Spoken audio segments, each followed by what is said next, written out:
frutífero para todos nós. A ideia é apresentar, né, uma discussão a partir desse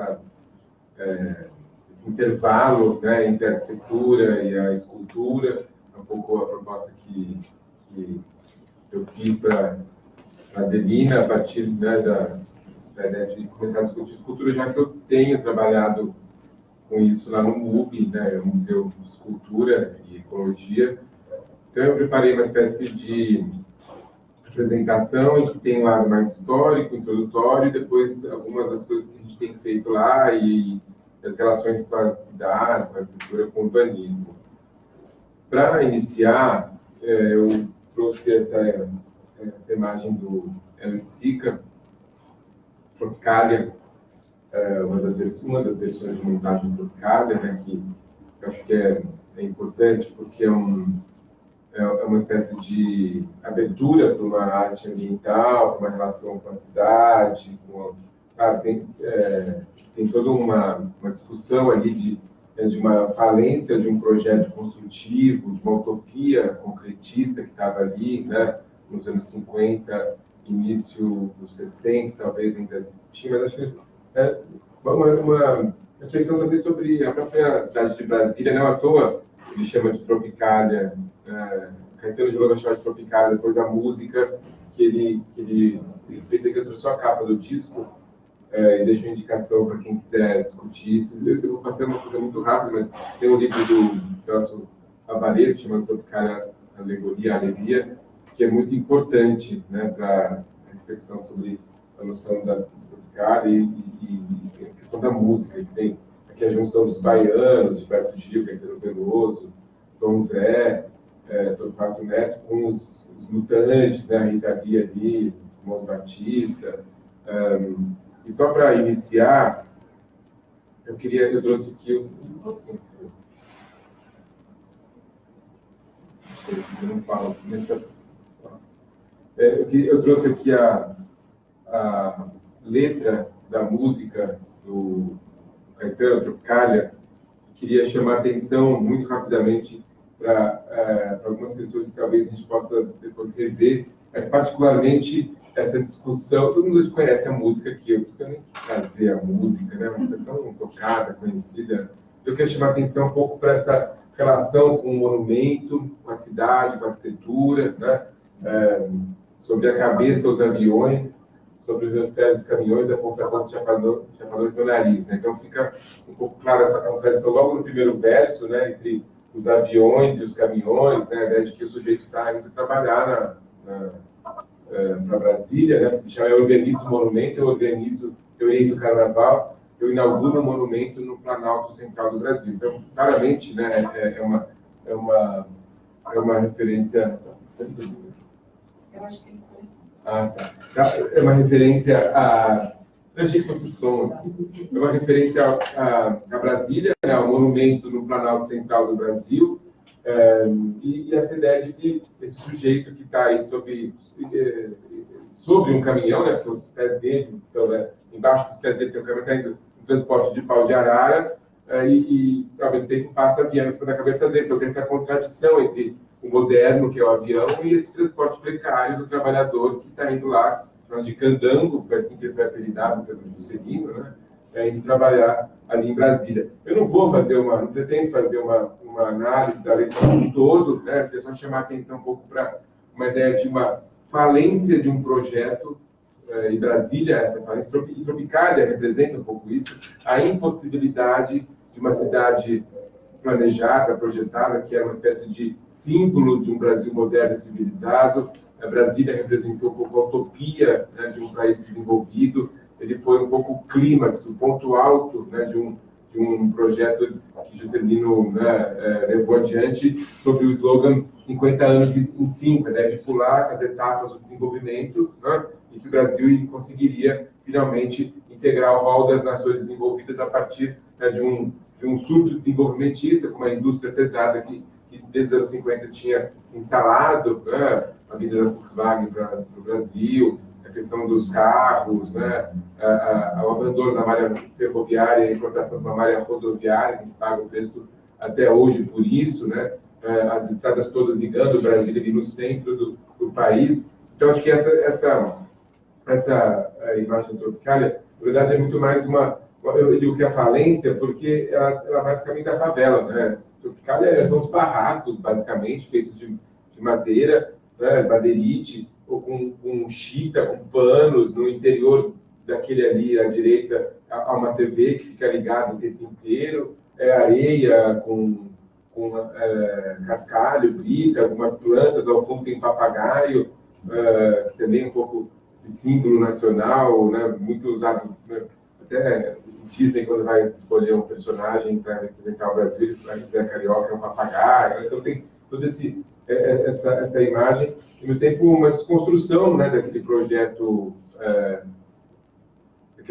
racional, objetivo, né, que de algum modo Brasília simbolizou, né? Aí agora eu vou feita essa brevíssima introdução, assim, eu vou trazer trabalhos de artistas mais novos, como Marcelo Cidade, um artista que tem em torno de 40 anos, vive aqui em São Paulo, e a gente fez uma exposição com ele lá no MUB, e essa é uma das imagens que ocupou, não sei se alguém já foi ao museu, ao MUB aqui, alguém conhece a arquitetura, o espaço, né?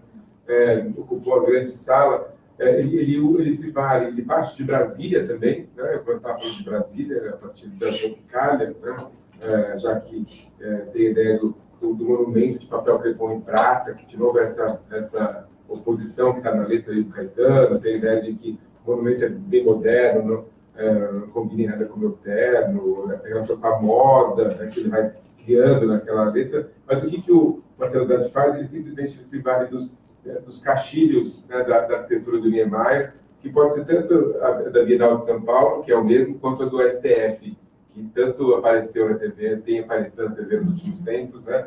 Que é todo essa proporção, só que o STF é tudo cheio de vidros, e ele faz, de vez cobrir com vidros, ele faz sulcos na parede e cobre com cacos de espelhos quebrados, como aqueles que, muitas vezes, aqueles vidros que também são usados em topos de muros para impedir que as pessoas pulem de um lugar para outro, essas divisórias. Então, ele se vale de um elemento da cidade, um elemento da arquitetura urbana improvisada, que é muito mais um lugar da divisão, e mostra um tanto como que essas janelas do STF estão um tanto estilhaçadas, né, como que elas estão quebradas, e só sobraram esses vestígios, esses restos de uma estrutura arquitetônica que aqui aparece como vazia, vazada, né, toda branca, e acho que a gente pode pensar esse trabalho na perspectiva de uma tradição que é tropicaliana, não que eu acho que ele esteja dialogando com a Tropicália, ou que ele seja tropicalista, não é nada disso, mas que, de algum modo, ele também está falando de uma relação com a arquitetura, está tratando de uma relação com a cidade, com o urbanismo,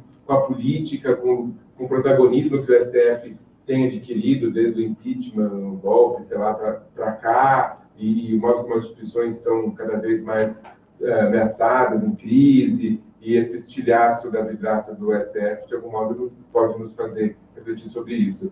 Ao mesmo tempo que ele cria uma espécie de instalação, né, que na verdade nada mais é do que a imitação de um estande de feira do mercado de arte.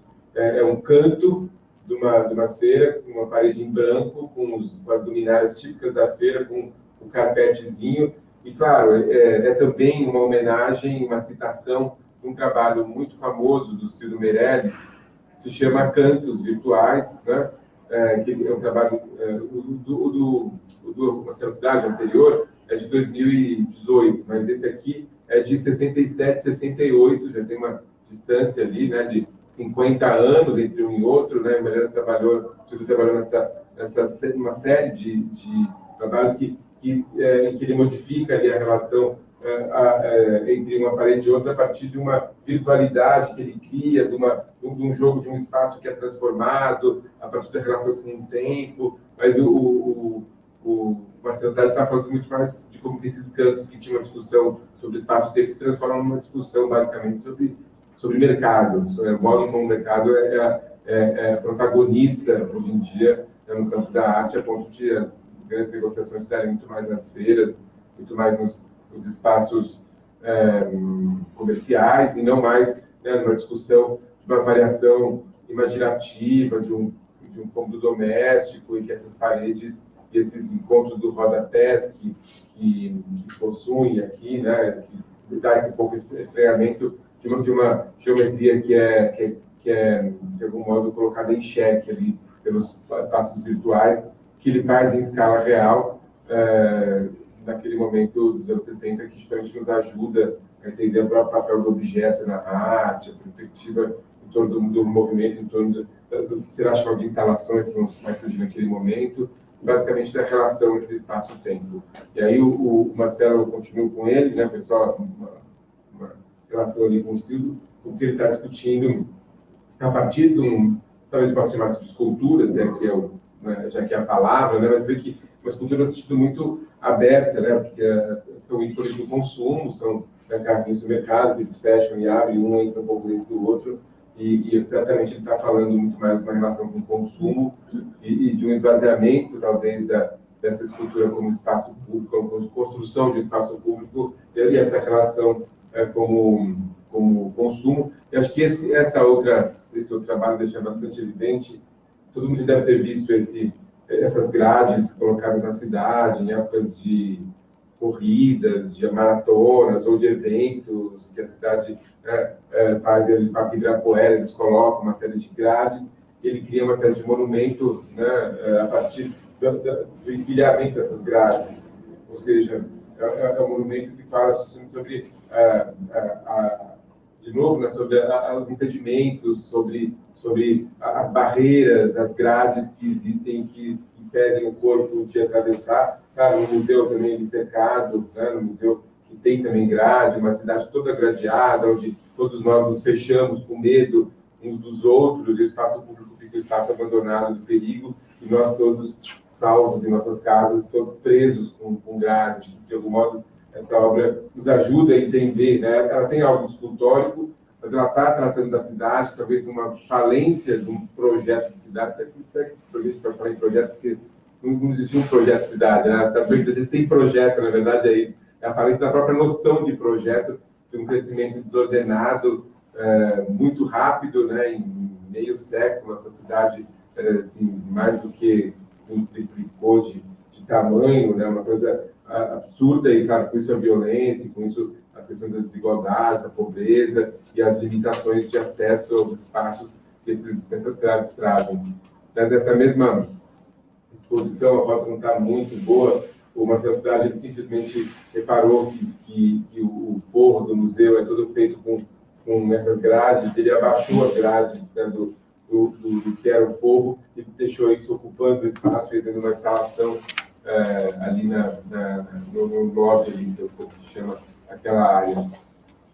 Aqui dá para ver melhor aquela imagem que eu trouxe no começo, né, para ver a dimensão da escala, né, da fachada do STF. E eu queria chamar a atenção para esse outdoor, né, que também tem algo de escultural, mas talvez tenha que estar falando, né, de uma relação com a publicidade, com a propaganda, mas que ele, totalmente na frente, ele é cinza, não tem imagem alguma, e no verso a gente percebe aqui um resto de propaganda em que aparece o Juscelino, General Lott, aparece Getúlio Vargas, e essa é uma espécie de propaganda antiga de Brasília, né, essa relação com um projeto moderno que Brasília representava. Então, de algum modo, ele, ao colocar isso no verso, né, como uma propaganda antiga, também está falando um pouco dessa relação com a falência de um projeto de país que foi esboçado ali nos anos 50, na qual Brasília representava o sonho, a utopia, né? E por último, né, o último tema que eu mostro do Marcelo, é esse banco, que chama de Banco Brasília, um banco de praça, em que, como vocês veem, tem 2 garrafas de cerveja e 2 pratos, um para baixo e um para cima, né? Claramente aludindo à arquitetura, aludindo ao Congresso, né? A Câmara e o Senado, e aquelas duas torres, mas, claro, um prato vazio, quase uma refeição que não foi servida, né? Talvez a gente possa pensar, né, na própria fome que ainda permanece nos setores mais pobres da população, né, num banco de praça qualquer, por aí talvez exista aí um prato vazio, uma garrafa de cerveja vazia ou virada. Então, claramente uma alusão, quase como uma maquete da cidade, mas uma maquete que traz, né, uma espécie de símbolo, né, de um dos problemas mais graves, que talvez seja a fome, que ainda, né, existe. É engraçado pensar, né, que a cidade que era o sonho da utopia, aquela música, né, do Caetano, que ele trazia ali sobre a cabeça dos aviões, sobre meus caros caminhões, aquelas pessoas que foram construir a cidade, né, os operários que foram construir Brasília, não existia na cidade um lugar planejado para que eles morassem. Você achava que eles iam construir e acabar que eles iam voltar para as suas terras. Né? Mas eles construíram Brasília e ficaram morando lá, em satélites, em favelas, basicamente. Hoje em dia não são exatamente favelas, mas são cidades muito pobres. Eu lembro que o ano passado eu li uma notícia de uma criança em sala de aula que desmaiou de fome, né, numa cidade satélite de Brasília. Então, é claro que é uma herança, né? Portanto, que é culpa do Niemeyer, porque não pensou uma cidade para 3 milhões de habitantes, pensou só para 300 mil. Não, é uma impossibilidade de realização desse projeto moderno que pressupôs a pular etapas que talvez não pudessem ser puladas. Então, acho que esse trabalho também traz isso. Eu ainda trouxe rapidamente dois trabalhos do Bruno Faria, também é um artista da mesma geração do Marcelo Cidade. Não sei se quem chegou a ver isso, essa instalação chamada Brasília, que estava na Feira de Arte de São Paulo, na SP Arte. Esse piso ficava girando, assim, como se fossem aqueles pisos de salão de automóvel, daquelas lojas de carro, tem um nome, concessionárias, né, que a Avenida Europa tem todos os carros, ele coloca lá Brasília velha, estourada, né, ao lado, no fundo, de uma propaganda de Brasília, e que, claro, né, essa conversão do estande da feira, né, numa espécie de feira de automóveis, né, e esse trabalho também composto pelo letreiro Brasília, que é lá de uma edição da revista Manchete, ali da década de 70, e que falava desse modelo, né, de Brasília que, de fato, está abandonado, está completamente, né, destruído. Ele fala muito sobre a condição do país também, né, como que esse carro que recebeu o nome da capital brasileira é o segundo carro fabricado no Brasil. O primeiro foi o Fusca, né, e o segundo foi feito em homenagem a Brasília, essa capital federal. Então, trazia um sonho de modernidade, né? Então, assim como a cidade, esse automóvel também era... Oi? Um bom projeto, né? Sacanagem de ter destruído assim. Sem dúvida.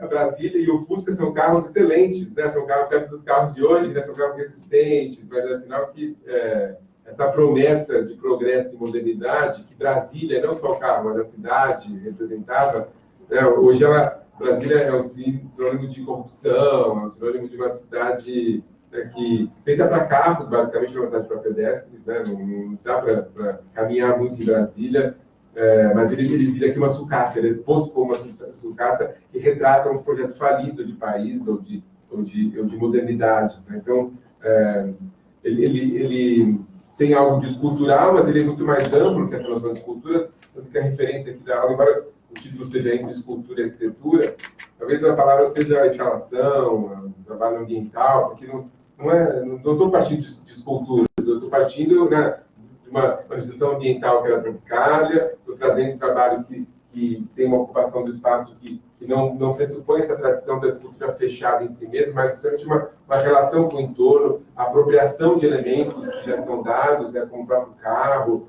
como as grades que já estão na cidade, como que os artistas estão muito mais se valendo de elementos que estão no cotidiano do que propriamente esculpindo, no sentido tradicional do termo, alguma forma nova, né? Então, muito mais uma discussão conceitual para além da qualidade do carro Brasília. Eu sei que meu pai tinha uma Brasília quando era moleque, eu adorava aquele carro, depois eu me desce para funcionar um pouco, né, de vergonha do carro, aquela coisa, né, de menino, de moleque da escola, chegar na Brasília estourada, né?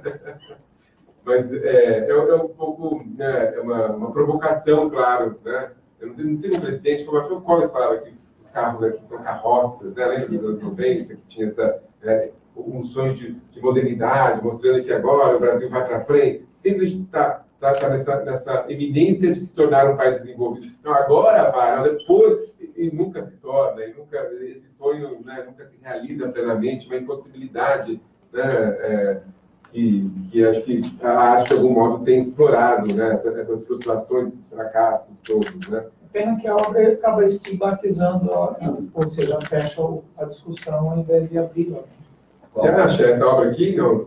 Essa em especificar? Sim, ela está reforçando um estigma para as ideias negativas que há sobre esse respeito. E quando a gente fala sobre isso, a gente não consegue pensar em nada além disso. A gente fica confortável nesse conceito já estabelecido no conceito mas coletivo. bem ou mal, o Brasília é um carro que saiu de linha pelos próprios fabricantes, assim como o Fusca, né, saiu de linha. E acho que mais do que nos manter numa zona de conforto, eu acredito que esse trabalho está mostrando também a falência, não da capital, mas de um projeto rodoviarista para esse país, né? De que a gente optou por um modelo de desenvolvimento calcado na indústria automobilística. Até há pouco tempo, a Dilma, quando teve uma crise, o Lula, todo mundo, o que faz? Abaixa o IPI exonera, tira imposto. Então, o modelo de desenvolvimento foi muito calcado na indústria automobilística. E é isso que está é um modelo de desenvolvimento que está em crise mais do que a cidade de Brasília. Né? Claro que tem uma analogia evidente, porque o nome é o mesmo, mas eu acho que ele também nos abre, mais do que seja, nos abre a possibilidade de compreender que esse modelo que a gente apostou nos últimos 60 anos, anos 50 para cá, que foi calcado na indústria automobilística, ele não foi o melhor modelo, talvez. Não é sustentável, ou não deu certo. Então, está aqui modelo será daqui para frente. Né? Como a gente pensar o transporte, já que o rodoviarismo não deu certo? Será que a gente volta para a ferrovia, vai para a hidrovia, sei lá, vai para drone? Não sei, não estou especialista em transporte, mas que caminhos futuros temos, dado que a gente percebe que é uma alegoria, né, da nossa falência. Mas eu acho que ele é conformista, não. Eu acho que ele não é conformista o trabalho, ele nos provoca, ele nos...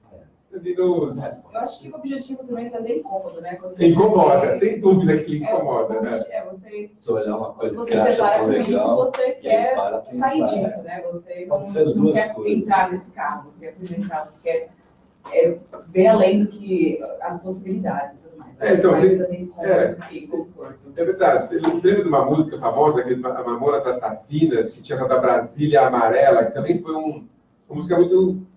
foi um hit numa certa época ali, anos 90, que época que foi Mamonas Assassinas, né? Que morreram tragicamente. Mas a Brasília Amarela já nos anos 90 aparecia como uma coisa meio kit, meio engraçada, meio... A Brasília já não era mais o carro... Nos anos 50, né? Acho que 60, um pouco, né? 60. 79, 80. Não, 70, você tem razão. Tem uma Brasília. O carro Brasília é 70 e a capital é 60. Isso. Né? Mas assim, se nos anos 70 ela era o carro, né, da família, da classe média, nos anos 90 ela já aparece na música como um negócio mais kit, meio, né? E aí chega nos anos... Isso aqui faz... Esse trabalho a gente tem de 2018, do ano passado, né? Ele já aparece num grau, de fato, do abandono, e não é nem mais a ironia com o kit. Porque a coisa com o kit tinha na Tropicália, né? A Tropicália faz do kit algo mais cool, né? Chacrinha, aquela coisa de jogar bacalhau na plateia, com Gretchen, sei lá, com um cantor de rock, e o próprio Sica já foi jurado do programa do Chacrinha. Então tinha ali uma miscelânea entre o moderno e o arcaico, entre o bom gosto e o mau gosto, que era subvertido como uma imagem positiva do país. Mas nos anos 90 isso começa a se degradar a ponto de a gente ter essa imagem. Eu compartilho do seu incômodo, porque de fato ela incomoda mesmo. Mas eu acho que ela fecha a questão, ela permite... Acho que talvez ela abra também, a partir desse incômodo, do nosso próprio conformismo com essa ideia. Sim. O Brasil não pode ser só isso. Não pode ser só símbolo do fracasso. A gente ainda tem esse estigma, né? Do país que está quase indo, daqui a pouco a gente e assim, ele também provoca a partir dessa visão que a gente tem, reforçando, falando, olha, então não é bem assim. E cá entre nós, a arquitetura de Brasília, e a cidade, o planejamento urbano de Brasília são, por mais que tenha muitas críticas, porque de fato é um projeto feito para carros, ele é um sonho de um país moderno. Você vai comparar Brasília com Washington? Washington é uma capital neoclássica, uma capital conservadora, né, de uma tradição europeia, de uma arquitetura que já não representa, né? E Brasília era o oposto, é o sonho de um Brasil, né, de fato, é incrível aquilo, é uma coisa de outro planeta, literalmente. Brasília é um negócio maluco, né? Mas só tem uma questão, né? Também você está deslocando o centro do poder Do Rio de Janeiro para lá. do Rio, ou seja, do Sudeste, todo né? mundo para longe, né? Você tá... Sim, tem toda a questão política de tirar blindar um pouco, né, o poder político da pressão popular. Sem dúvida, tem mil coisas que Brasília nos permite pensar, né, dos fracassos e dos acertos, né, das impossibilidades, mas também, né, e daqui para frente, o que pode ser Brasília, né, é o que nós fizemos dela. Né? Dá para restaurar, tunar o carro, ficar um super carro daqueles que assim, são cobiçados, né? Assim, colocar, às vezes, motor a gasolina faz um carro, hoje em dia os carros são todos elétricos, né? Sei lá, né? Que modelo de Brasil a gente quer, na verdade, é um pouco isso. Mas a gente tem que ter consciência da própria história, do que aconteceu, né? Nesses 60 anos aí, 60 anos de Brasília, 60 anos, 69 anos, né? Tem outro trabalho do mesmo artista, né, o Bruno Fadeiro, que chama Candangos, em que ele põe uma barraquinha de camelô, né, ao lado também de uma reportagem da revista Manchete da década de 60, e que mostra, deixa eu ver se tem uma imagem aqui, que mostra, né, o Juscelino, ao lado dos Niemeyer, todos ali escolhendo o lugar onde seria a capital, onde seria construída a capital. Então, é uma foto pré-Brasília, que fala da epopeia de Brasília, e ele coloca os símbolos, né, desde a catedral, desde as esculturas do Candango, desde o Memorial JK, são como é que chama? São bibelôs, são souvenirs, né, que são vendidos em Brasília como memória. Então, o trabalho traz essa banquinha de camelô ao lado desses souvenirs todos e essa referência, né, um pouco a esse sonho. E acho que essa ideia da barraquinha, né, do camelô mostra um pouco essa coisa do improviso, né, daquilo que é o que dá para fazer, não tem emprego, mas eu abro a minha barraquinha aqui e vendo o que tiver na mão que eu consegui fazer com pedra sabão, com plástico, com o que for, né? E também acho que tem uma provocação, né, a todos nós sobre o que seria, né, essa cidade, né, com esses souvenirs todos que foram colocados aí. Queria trazer também uma outra artista da mesma geração do Bruno Faria, do Marcelo Cidade, são todos artistas que devem ter em torno de 40 e poucos anos. Ela fez esse trabalho chamado Projeto Gameleira, né, no Espaço Pivô. O Projeto Gameleira é um projeto que era de autoria do Niemeyer também, e esse projeto ele teve um acidente e não foi concluído e matou 61 operários. Então, ela traz, né, um pouco de uma maquete do que seria isso, uma dessas vigas que desabaram ao lado dos nomes dos operários. Eu também falando de uma arquitetura que não deu certo, Desculpa, esse projeto da Pivô era dentro do Copan? Isso, dentro do Copan. Isso, não. Gameleira é um projeto de 71, mas também o Copan também é simbólico, porque é um projeto que nunca foi concluído. A empresa que construiu o Copan faliu, depois aquilo foi feito uma coisa de puxadinho. Mas hoje em dia, no Copan tem esse espaço chamado Pivô, que é um espaço de exposições, mas ela expôs o projeto Gameleira no Copan, mas a Gameleira, isso era em Belo Horizonte, que era o projeto do Niemeyer. Então tinha uma coincidência, né, numa arquitetura do Niemeyer, que é o espaço da Pivô no Copan, ela de alguma forma uma provocação a esse arquiteto, que era talvez um dos maiores arquitetos do mundo, certamente, um grande arquiteto, inegável, mas ela, mais do que fazer uma crítica pessoal a ele, está chamando a atenção também para um fracasso, para um acidente que matou 60 e tantos operários e que, como tudo no Brasil, ficou por isso mesmo, não tem culpados, ninguém foi preso, ninguém foi punido. E ele mesmo saiu de fininho. O próprio Ascamemar disse também, ele relevou, Ele teve culpa no caso. Não, sei lá. Ele simplesmente não. Mesmo quando a gente tem ou não tem culpa, a gente se oferece para resolver. Ele não. Muitos projetos deles ele largou. Ele já abandonou, não foi em defesa, não foi. É porque nem todos os projetos acompanhavam até o fim, conseguia é. resolver várias coisas, então, assim, muitas coisas foram esculhambadas na obra, ficaram fora do controle dele, então, assim, ele expor a cara assim seria inútil, né? Porque não vai devolver a vida de ninguém, né? Mas simbolicamente também mostra um pouco o comprometimento. Hoje em dia, isso, talvez naquele momento não fosse um escândalo tão grande, mas hoje em dia isso, de algum modo, traz uma outra reflexão. Eu queria trazer mais um projeto que discute essa relação com a arquitetura, com espaço, que é onde essa dupla fez uma residência, de Thiago Norte, fez uma residência na Pampulha, né, que hoje em dia tem um museu, né, do complexo todo, né, da Pampulha, mas um museu onde funciona um cassino e que depois foi transformado em museu quando os cassinos foram proibidos. E o que essa dupla reconheceu? Que em Poços de Caldas também existia um cassino que foi inaugurado em 47 com um piso feito pela Mary Vieira. E em 2011, depois esse cassino virou uma hotel de boate, chamado Boate Azul, era um hotel de inferninho da alta cidade de Poços de Caldas. Depois, em 2011, ele foi demolido e o piso todo ficaram com vergonha de destruir. Então, eles cortaram e numeraram as placas e guardaram como um entulho, né? E aí, o que essa dupla faz? Eles conseguem recuperar a parte desse piso e instalam simplesmente o piso no Museu da Pampulha.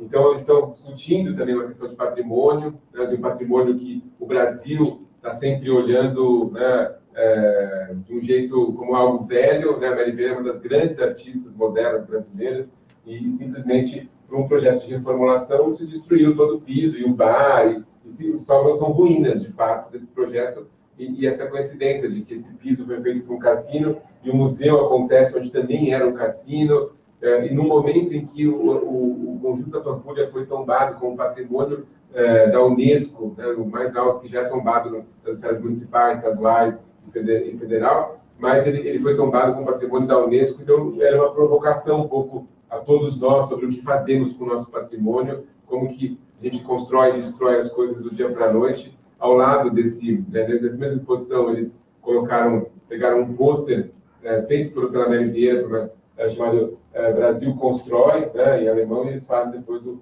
Brasil Destrói, um pouco usando a mesma tipografia, o mesmo design construtivo, que de algum modo é herdeiro dessa tradição que remonta até a Bauhaus, essa relação da arte com a indústria, e como que essa noção de construção e desconstrução é muito evidente no nosso país, a ponto de transformar tudo, né, numa grande boate, tanto que eles colocaram, né, Boate Azul, um letreiro dentro do museu, escrito em vermelho, como aqueles inferninhos que existiam em tantos lugares. Na Rua Augusta era um desses lugares. Hoje em dia também a Rua Augusta está toda bombada, Baixo Augusta, não tem mais aquela...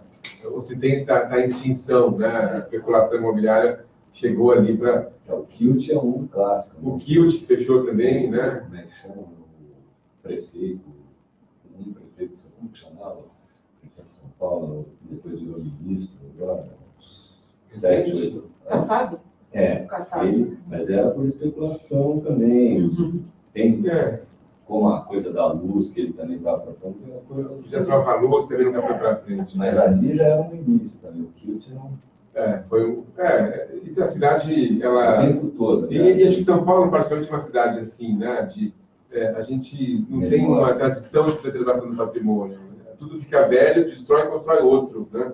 É um negócio, assim, uma falta de memória muito forte.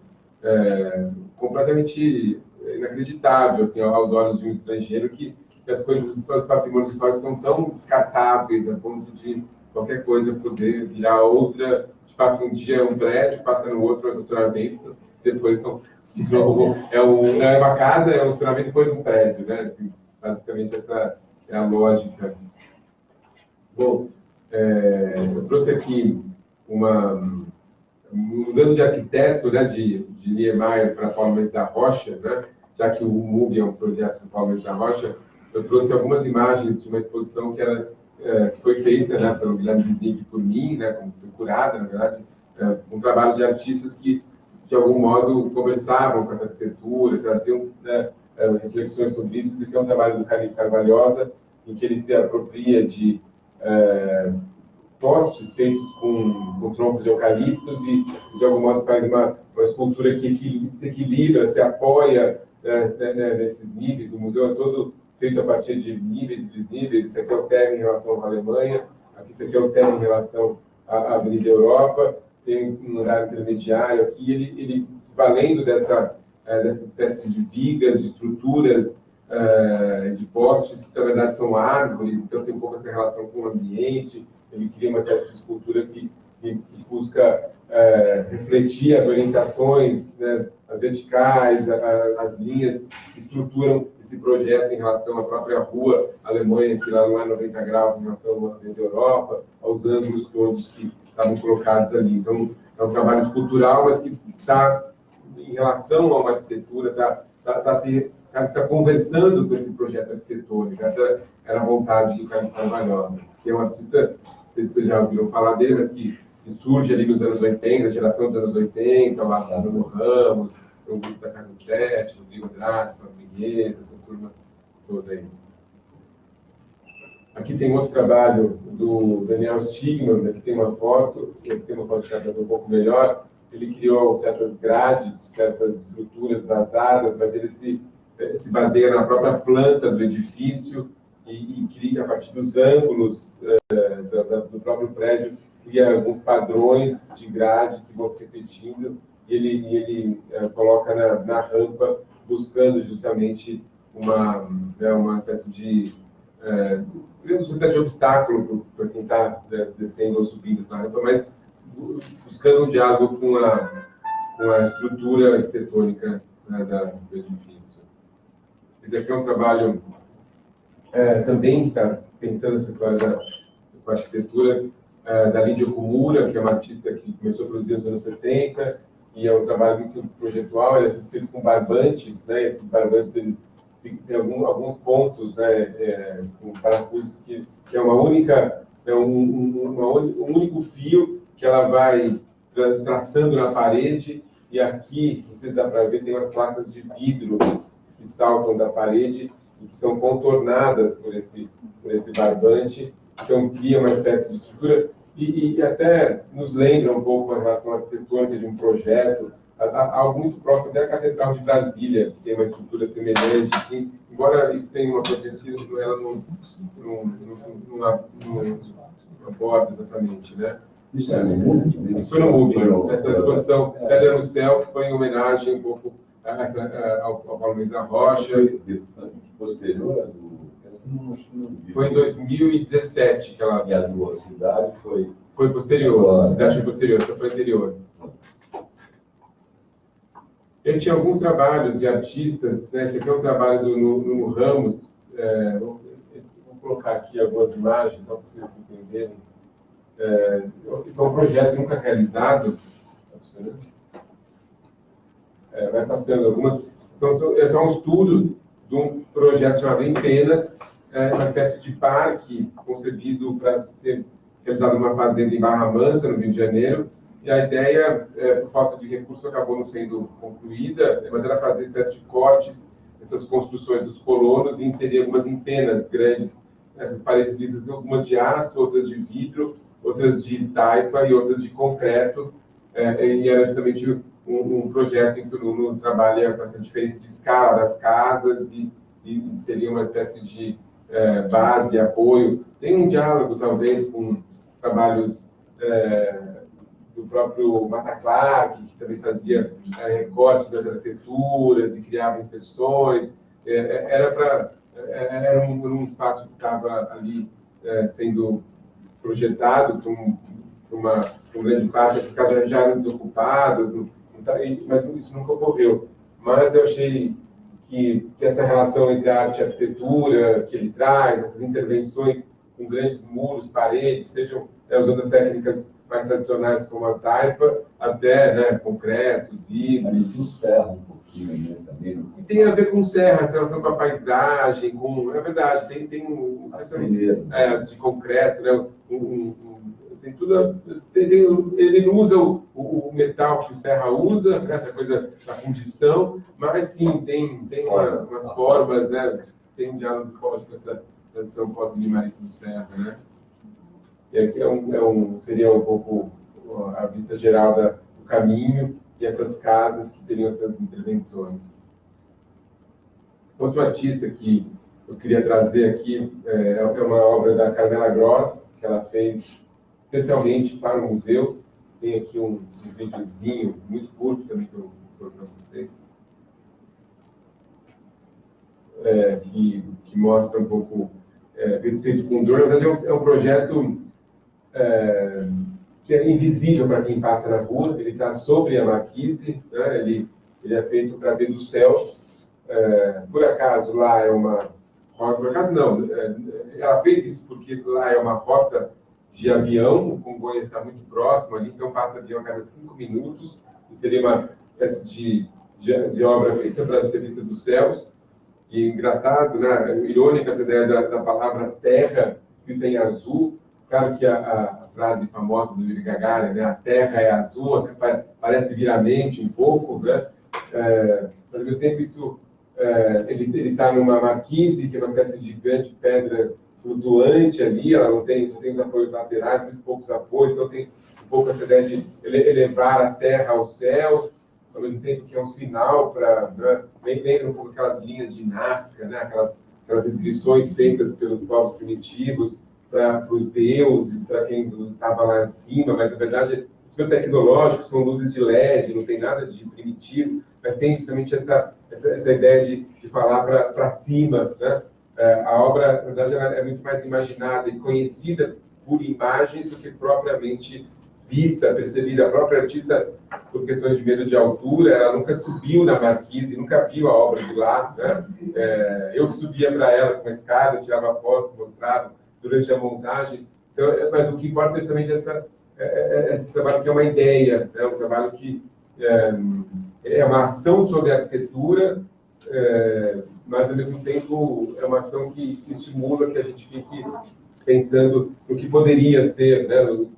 Ele só é conhecido indiretamente por reproduções, por registros, por fotografias, por vídeos como esse. Então tem um pouco de uma obra imaterial, né? Porque ela está feita por luz, né? E luz é aquilo que, embora seja também matéria, né? Em algumas das teorias a luz é a onda, mas também é matéria, né?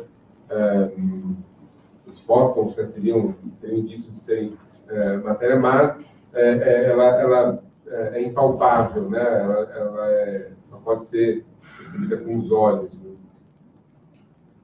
Tem outro trabalho do artista que também está nessa mesma mostra, e que tem um diálogo com o da Carmela, que é o do Nicolas Robbio, que esse grande poste existe no museu, né? É um poste enorme. E o que ele fez? Ele instalou um canhão de luz e que fazia um desenho com a luz, né? E também como circulando ao redor da grade. Então, tinha uma ideia de que essa grade é um grande problema para o museu, né? Assim, o museu foi concebido para ser uma espécie de praça, para ser uma espécie de local aberto, um lugar para convívio, um espaço público, mas ele já foi inaugurado com essas grades, que não estavam no projeto, mas também no estado em que a cidade se encontra, que o país se encontra, se abre essas grades e por ser uma área positiva, questão de seguro fica complicado, fica impedido de expor obras escultóricas ali, só olhar para o MASP, que não tem grades, ainda bem, não estou dizendo que deveria ter, mas outro dia saiu uma reportagem que mais de 100 crianças, acho que semana passada saiu na capa da Folha de São Paulo, a gente tem mais de 100 crianças que vivem no vão livre do MASP, né? Dormem, montam barracas, é a casa deles ali, né? Então, claro que isso é um problema que ultrapassa o campo da arte e da arquitetura, um problema social, um problema que a cidade tem que resolver.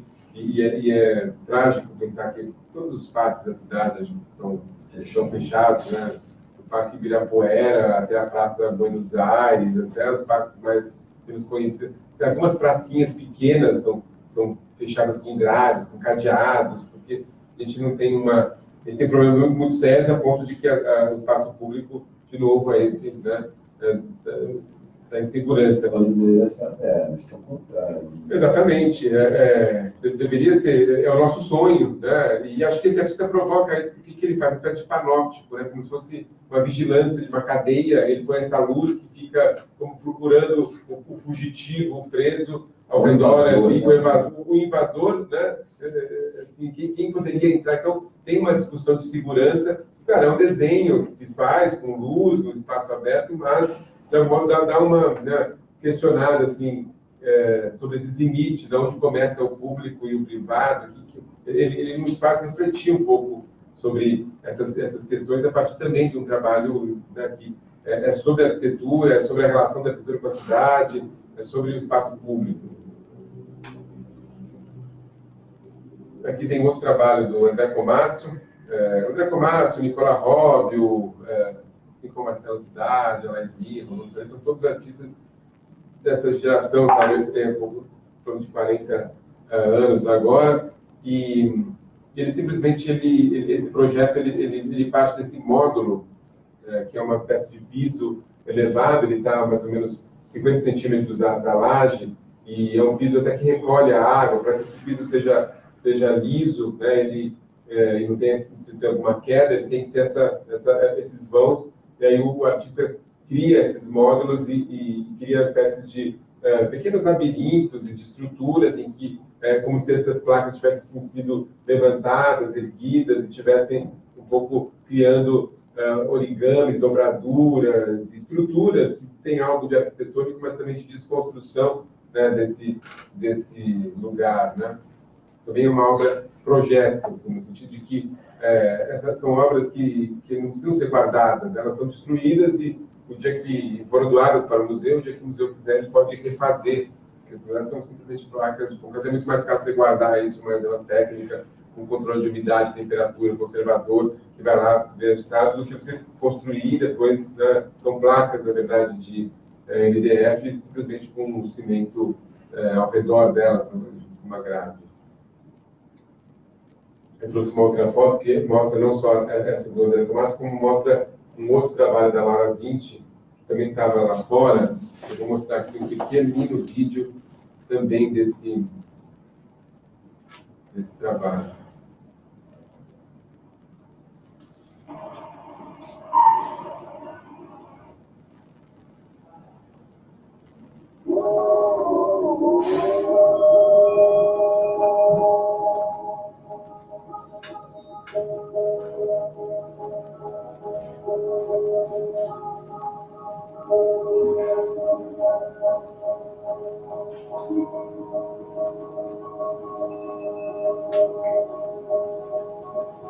É um trabalho super simples, na verdade. Ele é feito com aquele material de irrigação, os arrastos fertilizantes. É uma rede de bomba que no vão dessas pedras são instalados e eles exalam água, né? Água não chega a ser o vapor, é água em gotículas pequenininhas, mas ela é a temperatura ambiente. Ela se assemelha ao vapor, na verdade, que fica essa de nuvem, de bruma, né? Essa bruma fica ao redor ali, como se fosse uma grande nuvem, a ponto de a própria marquise do espaço parecer, né, do nuvem, parecer estar acima do céu, né? Como se ela estivesse sobre as nuvens, né? Tem algo também de material, tem algo essa artista Laura Vinci, que foi o que projetou isso, ela lida muito com essas mudanças de estado da matéria, lidando com o pó, com a pedra, com o líquido, com o gelo, com essas dimensões de ocupação do espaço que a matéria em distintos estados possui.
Qual o nome da artista? Chama Laura 20. E a obra chama Noir. Bom, acho que já deu para entender, mas o que eu queria chamar a atenção é para um tipo de trabalho de arte que não é exatamente escultórico, mas que também está em diálogo com a arquitetura, mas também, obviamente, não é arquitetura, que talvez a palavra mais precisa para escrever isso seja falar em arte ambiental. A ideia de que ela lida com o ambiente e ela varia de acordo com as condições ambientais. Se o dia está muito seco, ela tem um timer, né? Então esse vapor é lançado, depois de um tempo ele é lançado de novo. Mas se o dia está muito seco, isso se dissipa rapidamente. Se o dia está úmido, aquilo fica ali pairando ao redor daquele espaço. Então, de fato, ela lida com as condições climáticas, ela lida com o ambiente e é uma... embora ela faça trabalhos mais escultóricos, com pedra, com mármore, ela lida muito com mármore branco e com um pó de mármore, pensa em relação com a paisagem. Esse trabalho, especificamente, ele é etéreo, né? Ele é imaterial, ele é aberto.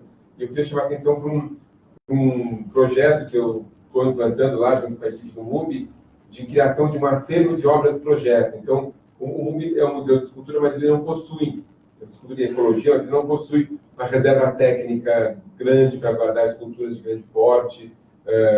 Então, o projeto é simplesmente a gente conseguir construir uma coleção de projetos, de trabalhos-projetos. Todo esse equipamento para essa obra é alugado de uma empresa que aluga, inclusive, para irrigação de hortas, de plantações, né? E aí você aluga isso, e aluga essa bomba que produz isso, quando você precisa montar, então você não precisa ser guarda dos projetos, você não tem que guardar nada, efetivamente, a não ser ter uma nuvem onde você tem a descrição, você tem as variedades possíveis de montagem, o descritivo técnico, registros, uma entrevista com o artista, falando sobre possibilidades de variações, com várias perguntas que abordem essa discussão, né, de uma obra que não é material, né? O museu não guarda a materialidade da obra, ele guarda o projeto, ele guarda a ideia, como se fosse um acervo de ideias. E grande parte da arte contemporânea trabalha com isso, trabalha com essa noção de ideia, né? de projetos imateriais que são desfeitos e podem ser refeitos daqui a alguns anos, 5, 6 anos, 10 anos, 100 anos. O próximo curador que estiver lá vai poder montar uma exposição a partir disso e relativamente com não só uma questão contingente da falta de uma técnica das culturas tradicionais, mas também porque esse tipo de obra, se nenhum museu se dedicar a isso, ela vai sumir, ela vai desaparecer. O artista morre e acabou. Quem vai poder montar? Tem que ter alguém que tenha expertise, que se especialize no tombamento e na montagem, na preservação desse tipo de obra, que exige uma relação com o campo da conservação muito diversa da relação tradicional.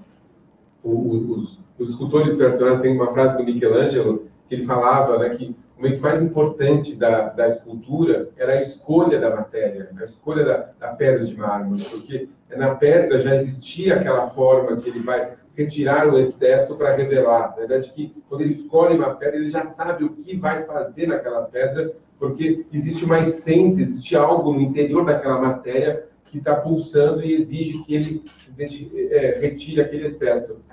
Então, claro, né, na tradição da escultura, a matéria é fundamental.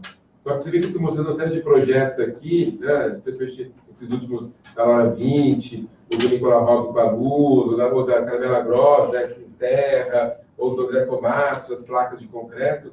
São todos trabalhos que o artista ele não precisa pôr a mão. Ele não precisa escolher a matéria, a não ser indicar que matéria que será aquela, que ela pode ser montada, desmontada, tal como um arquiteto, né? De que o arquiteto projeta, e assim como o artista também projeta. A gente tem uma tradição da arte que, se tem a mão do artista, aquilo então é arte. Se não tem, não é. Né? Mas a arquitetura não precisa ter a mão do arquiteto. O arquiteto não é operário, não é mestre de obras, não precisa pôr tijolo sobre tijolo para que aquele prédio seja concebido como dele. Ele simplesmente projeta e os técnicos, operários e engenheiros farão aquilo acontecer. E parte da arte contemporânea também acontece assim, né? Não é que toda ela seja assim, mas parte exige apenas que o artista deixe o projeto e a gente, como museu, coleciona, tomba esse projeto para que ele possa ser realizado no futuro. Nesse sentido, além do projeto normal que o artista apresentaria no edital, na exposição, essa parte de entrevistas é muito especial, diferente de um simples acervo de projetos, né? Porque é ali que vai dar, não a mão do artista, mas a experiência que ele gostaria de passar, né? Porque só uma entrevista que vai poder cutucar assim, e se chover, a gente interrompe, se tiver uma manifestação, a gente aumenta o valor, propor situações que não estavam no projeto simples. E claramente, assim, no futuro, sei lá, é muito provável que vários dos materiais que eles usam não existam mais. E aí, como substituir? O que é importante no trabalho? Ser essa matéria, ser com esse tipo de técnica, ou ele pode ser adaptado? Né? Tem artista que acha mais importante que mantenha com aquele projeto, tem que dar um jeito de fazer aquilo. Outros falam, não, você pode variar, você pode substituir. Eu vou falar aqui rapidamente, mas como a gente está falando desse outro aqui, da questão da matéria, eu trouxe um que nos ajuda a entender um pouco essa importância da entrevista. É o trabalho da Lúcia Có, feito especialmente para a claraboia do museu, em que ela chama o trabalho de norte, sul, leste e oeste. Ela nada mais fez do que fazer uma intervenção nesse espaço com placas de acrílico coloridas, uma amarela, uma roxa, uma mais avermelhada, essa aqui mais rosa, são filtros. E, claro, é um projeto, ela usa placa de acrílico. Mas será que daqui a 100 anos vai existir acrílico? Sei lá se vai existir acrílico, talvez algum outro material. Mas gelatina, pode usar uma gelatina. Pode ser, mas talvez não exista nem gelatina e nem acrílico, mas algum material que será inventado. A questão pode substituir? Tem que ser acrílico? O que é importante? É que seja o acrílico ou que tenha essa quantidade de luminosidade? O que você prefere? Que o museu guarde essas placas de acrílico como obras únicas? Ou elas podem ser descartadas? Vocês respeitariam um artista nesse sentido? Se ele falar isso, ou isso não é preconceito? A ideia de guardar a ideia é mais o conceito. Na verdade, a gente não tem uma reserva técnica adequada para isso. Não é para guardar o digo, para usar no futuro. Mesmo que o artista peça, não é essa a ideia. Não é essa a ideia. A gente, claro, no caso, tem essas placas porque a gente produziu, ela nos doou e está lá guardada, mas a gente não guarda elas como uma obra de arte. Nem o artista pede, né? Não, porque de fato o importante não é a placa. O trabalho não é a placa, o trabalho é o espaço como um todo. O trabalho é o que isso leva ao espectador. Exatamente, a experiência que é possível proporcionar com luzes coloridas, mas que na verdade são luzes, o luz do sol, a luz natural. E esse trabalho ele se move de acordo com o movimento do sol. Então também tem uma questão ambiental, tem uma questão de todo um jogo de luzes e a estação do ano que ele é montado faz com que